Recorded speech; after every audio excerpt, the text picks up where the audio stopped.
이사야서 마지막 장 66장을 이르렀습니다. 이사야서는 서두에도 얘기했듯이 구약 성경 중에 신약 성경 같은 그런 성경이고 성경 전체를 요약했다라고도 얘기하기도 합니다. 왜냐하면 신구약 성경 합쳐서 66권입니다. 근데 이것도 공교롭게 66장으로 구성이 돼 있고, 또 이 전체적으로 보면 전반부가 39장으로 실질적인 그 이스라엘의 현재 처해진 역사를 배경으로 해서 이렇게 쭉 역사하고 있다가, 후반부 그러니까 40장부터 66장까지는 바로 이 회복된 예루살렘에 관계된 그런 어떤 예언, 설교의 말씀으로 쭉 이루어지고 있다는 걸 알 수가 있습니다. 그러니까 회복된 예루살렘을 중심으로 한 먼 미래의 어떤 이상, 하나님의 계획, 비전을 얘기하고 있어요. 그 전까지 이스라엘은 자기들이 왜 이렇게 하나님께서 택하셔가지고 나라를 세우시더니만 망하게 하셨는지 잘 이해하지 못했지만, 이런 선지자들의 말에 의해서 하나님께서 우리 이 왕국을 망하게 하신 것은 이제는 한 민족의 하나님으로서가 아니라 이제는 세상 속에 하나님이 되어야 된다. 하나님을 더 넓게 알려서 우리가 알지도 못하는 수많은 이방인들, 다른 언어를 쓰는 모든 사람들도 결국은 다 하나님을 알게 해야 된다. 이게 하나님의 계획이다 라고 말하면서 그 계획 속에서 예루살렘이 다시 회복되는 것. 예루살렘의 회복은 일단은 성전의 회복이고, 그 성전을 둘러싼 성전 도시로서의 기능의 회복, 이런 이야기들을 의미심장하게 이렇게 말하게 된 것입니다. 오늘은 그 마지막 부분에 같은 맥락에서 이렇게 예루살렘은 회복되었고 이제 온 세상에 하나님의 빛이 비추게 되었는데, 둘 중에 하나입니다. 이제 하나님을 겸손히 섬기는 사람과 끝끝내 하나님이 부름에도 불구하고 그분을 섬기지 않는 패역한 무리들. 이 패역이라고 단어를 쓰고 있는데 우리가 잘 쓰지 않은 단어죠. 패역이라는 뜻은 거역한다 이런 뜻입니다. 거부한다, 거역한다, 거스린다 이런 뜻이기 때문에 하나님을 섬기는 사람과 그렇지 않은 사람을 대비적으로 오늘 말씀에도 얘기를 하고 있는 겁니다. 근데 시작은, 이 마지막 66장의 시작은 솔로몬이 예루살렘의 성전을 건축하고 봉헌할 때의 그 기도말, 봉헌사의 내용을 차용해서 가져옵니다. 하늘은 나의 보좌요, 땅은 나의 발판이니 너희가 나를 위하여 무슨 집을 지으랴. 솔로몬 때에도 똑같이 말씀하셨죠. 똑같은 얘기를 했다고요. 그러나 그는 하나님의 이름을 둘 집을 짓는다라고 그렇게 예루살렘 성전에 명분을 뒀거든요. 그래서 누구든지 이곳에 와서 하나님 앞에 기도하면 하나님 만나주시고 하나님께서 들어주시고 해결해 주시라고 그렇게 봉헌 기도를 했던 내용을 가지고 있습니다. 사실 하나님을 위해서 어떤 처소가 준비된다라는 거, 사실 우리가 하나님을 위한다고 하지만 거꾸로 생각해야 됩니다. 이건 하나님을 위한 것이지만 사실은 나를 위한 겁니다. 우리 인간을 위한 거예요. 하나님은 그렇지 않아도 어디든지 계시고 어디든지 역사하실 수 있는 분이시죠. 사실 내가 안식할 처소가 어디냐라고 말했는데, 하나님이 온 천지 만물을 다 지었기 때문에 우리가 생각할 땐 하나님도 쉬실 집이 필요한 거 아니냐? 이런 식으로 인간적으로 생각했을 뿐인 것이고, 그게 아니고 우리가 그런 마음으로 하나님을 위해서 어떤 집을 지어준다는 것 자체가 하나님께서 그냥 이쁘게 보시는 그런 겁니다. 그래서 하나님은 그걸 기뻐하시고 우리를 받아들여 주시는 거예요. 그러니까 어린아이가 장난감으로 우리한테 집을 져가지고 엄마 이거 제가 엄마한테 줄게요 라고 하는 그런 거예요. 그 집에서 우리가 살겠습니까? 장난감 집 같은 그런 건데 아무것도 아니지만 야, 네가 나를 위해서 집을 다져줬구나. 반응해 주잖아요. 똑같이. 응? 정말 고맙다. 이렇게 하는 것처럼. 근데 그것은 그 아이의 엄마를 향한, 부모를 향한 그냥 자기의 순수한 마음인 것이죠. 그래서 그것을 받으시는 겁니다. 그리고 이제 새롭게 회복될 예루살렘을 솔로몬이 지은 성전과 이제 새롭게 회복될 예루살렘 성전을 이제 떠올리게 하는 겁니다. 그건 이제 수룹 바벨의 기초를 놓음으로 인해서 지어졌기에 수룹 바벨 성전이라고 하고, 나중에 이제 그것을 헤롯이 더 증축하고 보완해서 헤롯 성전이라고 하다가 결국은 AD 로마 제국의 베스파시아누스라고 하는 황제가 68년도에 등극을 하고 그의 아들 디투스라고 하는 장군에 의해서 이 유대에 대대적인 반란이 일어나며 그걸 평정하기 위해서 왔다가 완전히 예루살렘의 성전, 성벽 다 이제 황폐하게 돼버리게 됐죠. 그래서 역사 속에 사라져서 지금까지 예루살렘의 성전은 없습니다. 그렇지만 우리가 예수께서 말씀하셨고 또 사도들이 말했던 예루살렘은 바로 예수 그리스도예요. 그를 믿는 성도들의 무리라는 걸 이제 암시적으로 얘기하는 겁니다. 예수님께서도 이 성전을 헐어라. 내가 사흘 만에 일으키리라. 라고 얘기를 한 거죠. 그 시대에 결국 무화과나무, 무성한 잎만 무성한 무화과나무나 열매가 없는 걸 보고 저주했더니 그 다음날 다 시들어버렸다라는 것처럼 이제는 그 물리적인 사람의 손으로 지은 예루살렘의 성전의 기능은 다한 거예요.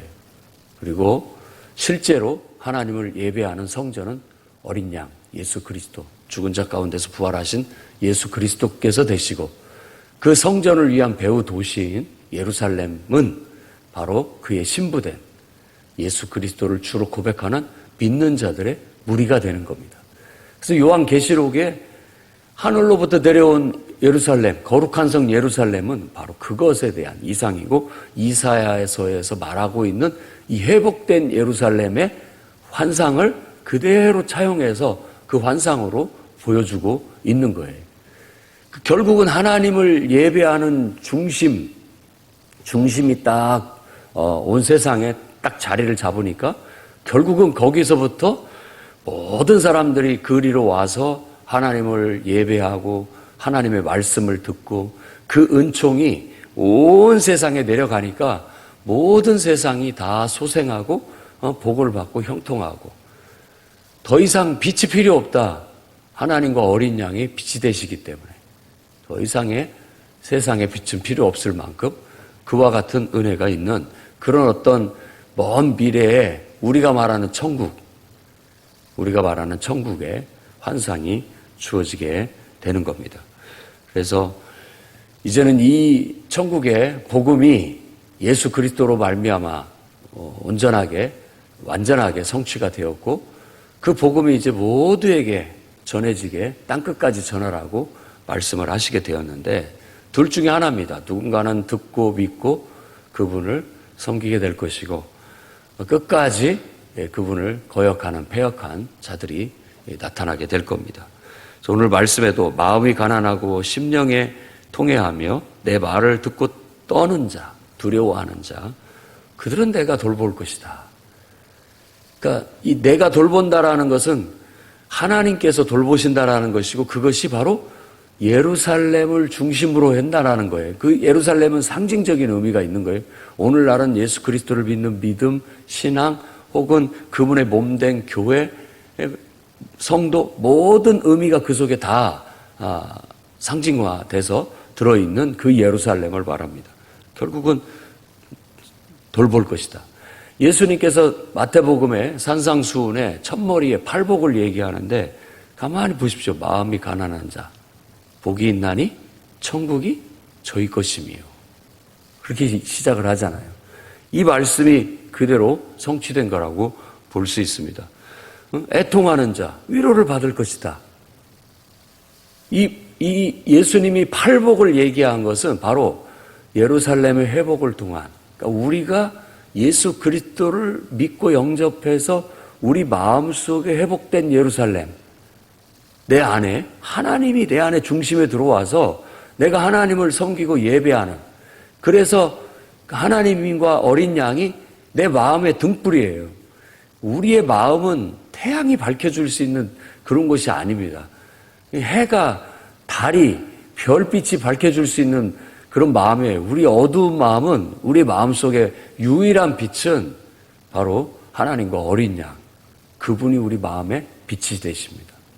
그래서 우리 마음이 그 빛으로 이렇게 밝아지게 되면 하나님의 돌봄을 받고 우리는 그 은총과 그 축복 속에서 이렇게 건강하고 가장 인간다운, 그리고 가장 정말 나다운, 하나님이 창조하신 나다운 가장 최고의 가치 있고 의미 있는 삶을 펼쳐나갈 수 있게 된다라고 말할 수 있다는 거예요. 그러나 내가 불러도 대답이 없고 내가 말해도 듣지도 않고 내 눈앞에서 악을 행하고 내가 기뻐하지 않은 것을 택하면서 나아가는 그런 자들에게는 하나님의 보응이 있다. 그래서 5절, 6절에는 여호와의 말씀으로 일단 떠는 자들, 두려워하는 자들, 그들은 그의 말씀을 들어라 라고 이렇게 선언하고 있습니다. 하지만 그렇지 않은, 오히려 여호와 하나님의 음성이 아니라, 그분을 택하는 것이 아니라 자꾸만 그분 아닌 모조품, 가짜인 우상을 하나님인 양 착각하고 모든 하나님께 돌려야 할 우리의 영광과 예배를 그런 세상의 허망한 우상들에게 돌리거나 또 악을, 하나님을 계속해서 거부하게 된다면 여호와께서는 그에게 보응하시게 된다. 근데 그 어떤 보응의 소리를 은유적으로 나타내고 있습니다. 여호와께서 보응하시는 소리. 이 보응하시는 소리가 계시록에 이렇게 쫙 펼쳐서 파노라마로 보여주고 있다고 어제도 말씀을 드렸습니다. 7개의 인, 7개의 나팔, 그리고 마지막에 7대접.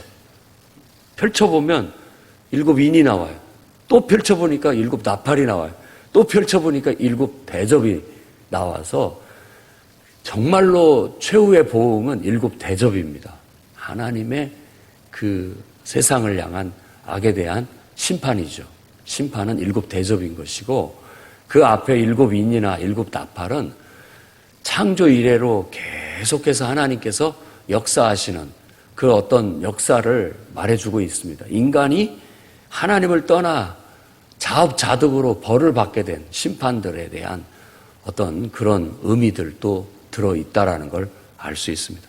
전체적인 하나님의 온 세상, 인류가 처음 범죄했을 때부터 온 세상에 구원이 임하고 심판이 임할 때까지의 총체적인 하나님의 계획, 섭리, 통치하심, 다스림 속에서 일어나는 온갖 심판들에 대한 이야기가 펼쳐지고 있는 것이죠. 그러니까 이런 성경의 말씀을 근거로 해서 요한도 기도하면서 바로 그와 같은 계시와 환상을 보았다라는 것을 알 수 있습니다.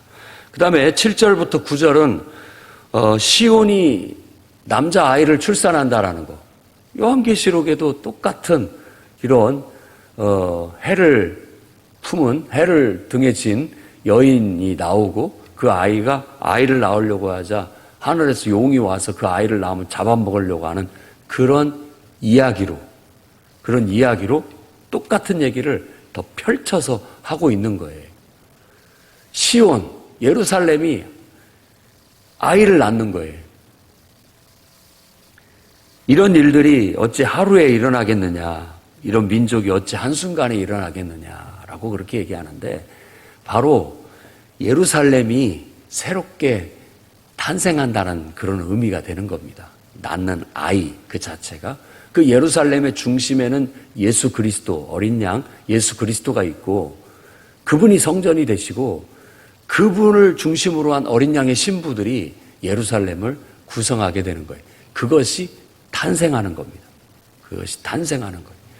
그러니까 지금 예루살렘에 이 성전이 건축되고 이 이상적인 예루살렘의 성전이 재회복되는 데 있어서는 오랜 시간 아브라함을 택하시고 쭉 역사를 이루어 오시다가 또 요셉을 통해서 애굽으로 들어가게 되고 출애굽 모세를 통해서 출애굽을 하고 결국 여호수아를 통해서 가나안 땅을 정복하고 그곳에 있다가 사울 왕과 다윗 왕이 세워지고 그 다윗의 언약이 이루어지면서 그들의 후손들이 왕위를 이어서 19대를 이어 내려오다가 결국 나라가 망해서 결국 뿔뿔이 흩어졌지만 하나님께서는 이제야말로 온 세상을 예배할 수 있는 중심지로서의 새 예루살렘을 세우시면서 새 하늘과 새 땅을 이룰 것이다 라는 하나님의 계획 이상의 실현이 이루어지게 된 겁니다.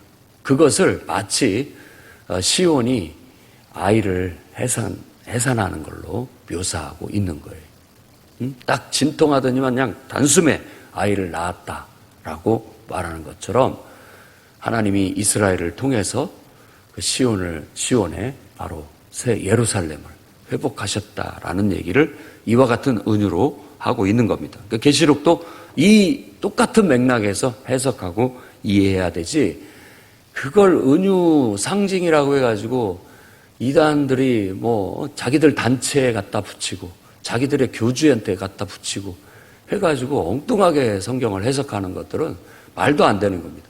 요한계시록은 그냥 묵시문학적인 복음의 또 다른 설명인 거예요.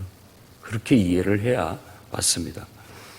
그 다음에 10절에서부터 14절에 그 예루살렘을 사랑하는 자들이여 그 성읍과 함께 기뻐하고 즐거워하라 라고 얘기하는 거예요. 바로 예수 그리스도를 믿고 그분 안에서 사는 사람들, 그 성을 이루면서 그분이 머리 되시고 우리는 몸이 되는 바울은 이제 그런 식으로 은유적으로 묘사를 하거든요. 예수 그리스도는 머리이시고 우리는 그분의 몸으로서의 각각 지체다. 그분과 함께 즐거워하고 그분 안에서 만족하자라는 겁니다. 그래서 예루살렘을 사랑하는 자들은 마치 예루살렘을 여기에서는 은유적으로 어머니의 품처럼 얘기를 합니다. 그리고 바울도 갈라디아서나 이런데 예루살렘은 어머니라고 얘기를 하면서 그 하갈과 종과 또 그 진짜 약속의 어머니하고 비유해서 이렇게 설명을 하고 있죠. 이 말씀을 묵상하고 근거한 거라고 볼 수 있습니다. 그러니까 우리는 예수 그리스도 하나님 아버지 품 안에서 또 교회라는 그 품 안에서 그 속에서 영적인 만족을 얻고 평안함을 얻고 그 속에서 은혜를 공급받고 하나님의 힘을 공급받고 영의 양식을 공급받아서 그 안에서 기뻐하고 그렇게 그 힘을 가지고 살아가는 겁니다. 그러니까 우리가 예배가 중심이 돼야 된다. 예배가 실패하면 우리의 삶은 실패한다라고 말하는 건 우리가 실제로 이렇게 모여서 드리는 예배 그 이상의 의미가 있는 겁니다. 예배를 통해서 내가 내 마음속에 예루살렘이 회복되어 있고 그것을 통해서 그 예배를 통해 내가 영적인 양식을 얻고 하나님 안에서 참된 기쁨을 얻고 내가 영의 모든 필요한 능력들을 공급받아서 그 은총 가운데서 내 삶이 하나님의 공급하심 안에서 펼쳐져 나가고 있느냐 그게 제대로 원리 있게 질서 있게 잘 작동을 하고 있느냐 이걸 말하는 겁니다.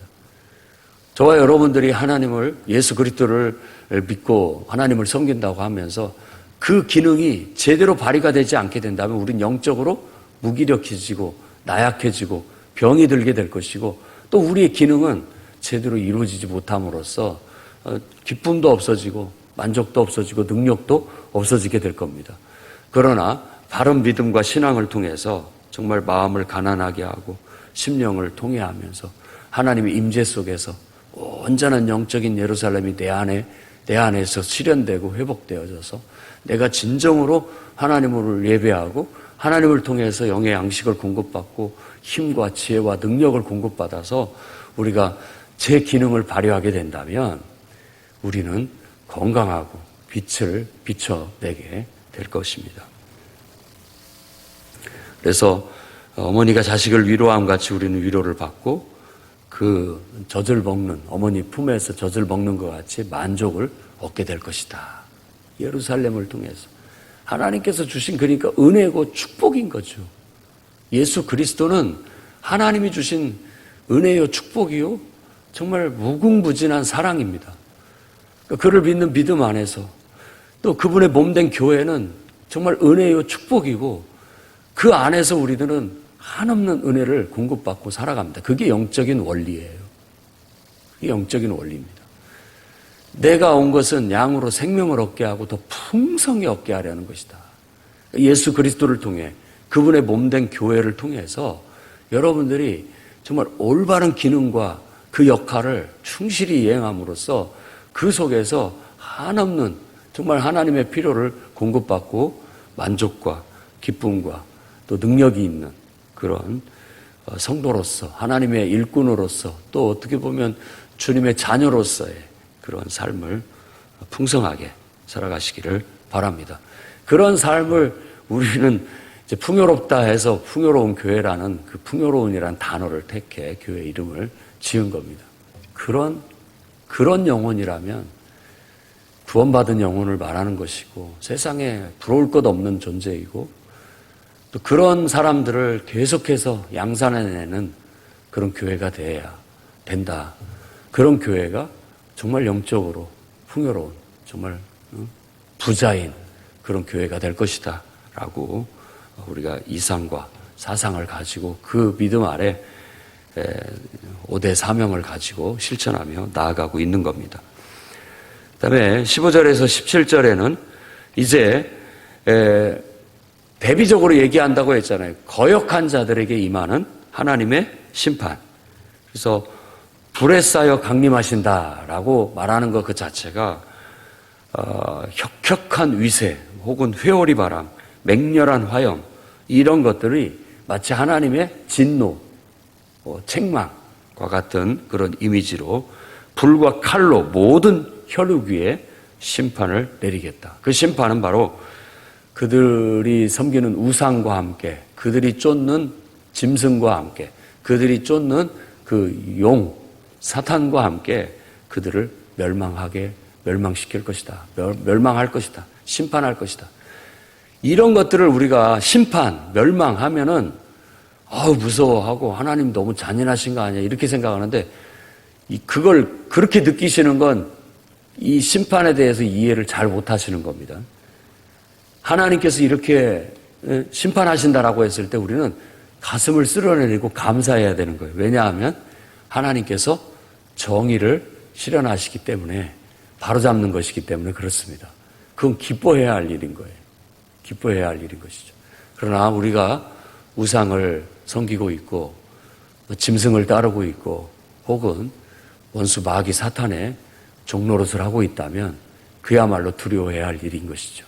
그러나 우리가 예수 그리스도 안에 있고 주님의 몸된 교회 안에서 하나님을 예배하고 은총 가운데 있다면 우리는 오히려 그런 하나님이 심판하신다고 했을 때 감사해야 됩니다. 왜냐하면 그동안 우리를 괴롭게 하고 힘들게 했고 온 세상을 어지럽히고 무질서와 혼란 속에 전쟁을 일으키고 온갖 불의와 악행을 저질러 우리를 고통스럽게 했던 그 모든 것들을 이제 싹 쓸어낸다는 뜻인데 얼마나 기쁘고 감사한 일입니까?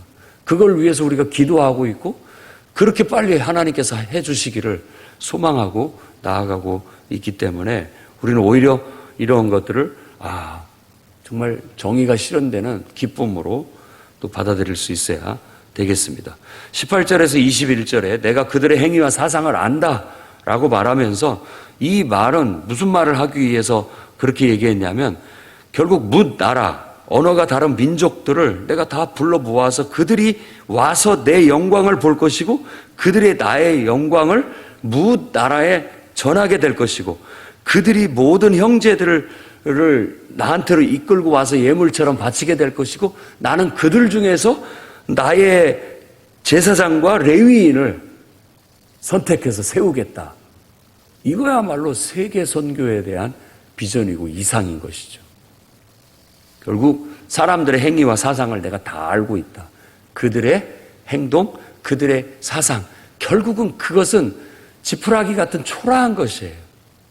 우리 인간이 아무리 잘난 체 하는 이성과 우리가 가지고 있는 많은 철학과 종교들을 우월하게 막 치부를 하지만 그것들은 실질적인 게 실제가 아니고 아무것도 아닙니다. 그것은 그림자 같은 것이고 그것은 지푸라기 같은 거예요.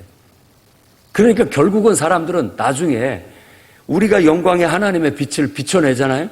진리의 말씀을 외치잖아요. 그러면은 느낄 거예요. 느끼는 사람은 느낍니다. 무엇이 실체인지, 무엇이 진리인지. 그러고서 사람들이 다 하나님이 불러 모으듯이 하나님 앞에 나오게 될 것이고, 또 결국은 그들이 나의 영광을 발견하게 될 것이고, 나의 영광을 발견한 자들은 또 다른 사람들에게 그것들을 전하게 될 것이고, 더 많은 이방인들이 내 앞에 오게 될 것이고, 나는 그들 중에 나의 제사장과 레위인을 삼겠다라고 말하는 거죠. 이런 제사장과 레위인을 삼겠다라는 말씀이 베드로서에 그렇게 얘기를 하는 거죠. 우리는 너희는 왕 같은 제사장이다. 우리를 그렇게 제사장으로 삼으신 것은 하나님의 아름다운 덕을 온 세상에 선전하기 위함이다.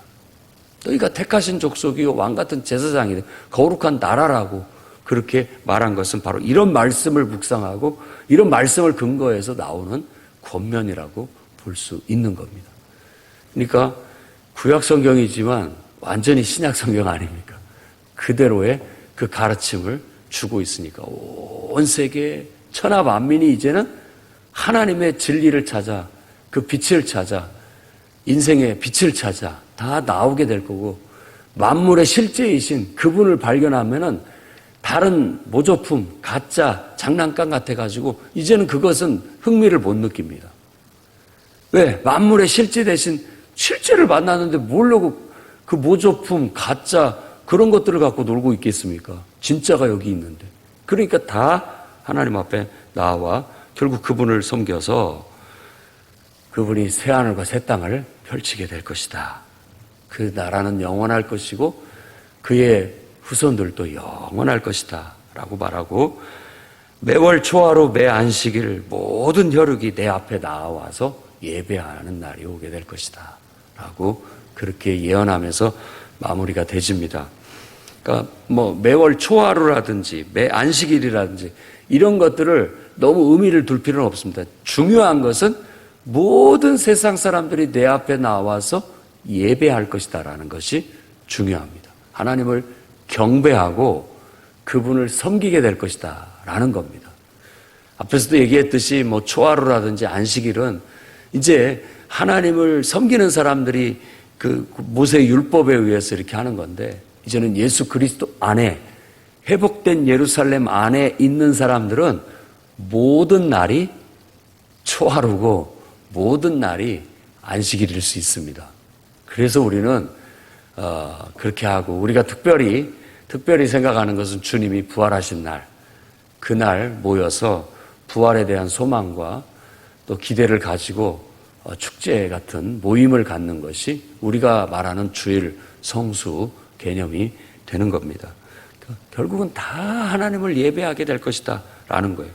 그리고 마지막 마침표를 찍는 것이 뭐냐면, 결국은 이 패역한 자들의 시체들을 볼 것이다 라는 그런 불길한 말을 함으로써 끝까지 거역한 그런 집단이나 그런 사람들에게 임하게 될 어떤 멸망에 대해서 마침표를 찍고 이사야서는 끝이 나게 되는 겁니다. 이제 계시록도 마찬가지입니다. 마침표가 이제 사실 하나님의 심판이 쭉 있고 백보자가 있기 전에 곡과 마곡의 전쟁에 대한 얘기를 해요. 천년 왕국, 1000년 동안 그리스도께서 통치하시고 하는데 그 다음에 또다시 곡과 마곡의 전쟁이 일어나요. 또다시 하나님을 거역하는 무리들이 다 숨어있던 무리들이 또 다 나타납니다. 그래서 결국은 그들을 심판하시면서 백보자가 열리고 하나님의 최후의 심판이 나타나는 것으로 얘기하는 거예요. 그러니까 끝내 결국은 회개하지 않고 끝내 하나님을 인정하지 않고 끝내 하나님 앞에 나와 자신의 죄를 자복하고 하나님을 영접하지 않는 자들에게는 결국은 심판이 임할 수밖에 없는 것이 마침표와 같이 이루어지게 되고 우리에게 약속하신 하나님의 심판과 구원의 개혁은 최종적으로 완성되게 될 것입니다. 그러니 성경 말씀을 믿고 하나님 나라를 여러분 속에 품고 여러분 안에 예루살렘을 이루시고 이 땅에서 사는 동안 신실하게 여러분 빛을 발하십시오. 정말 하나님의 성전으로서의 여러분의 기능과 역할을 충실히 성실히 이행하면서 살다가 그냥 연속선상 안에서 우리는 천국에 들어가는 겁니다. 우리에게는 죽음이라는 개념이 없어요. 사나 죽으나 하나님 안에 있기 때문에 우리의 존재에 있어서 죽음은 없는 겁니다. 단지 그냥 변화만 있을 뿐인 거죠. 변화. 그런 경험만 있는 거예요. 그렇게 꼭 신앙생활을 잘 하셔서 한 영혼도 정말 나고자가 없이 다 함께 이 기쁨과 은혜를 축복을 누릴 수 있기를 주의 이름으로 축원합니다.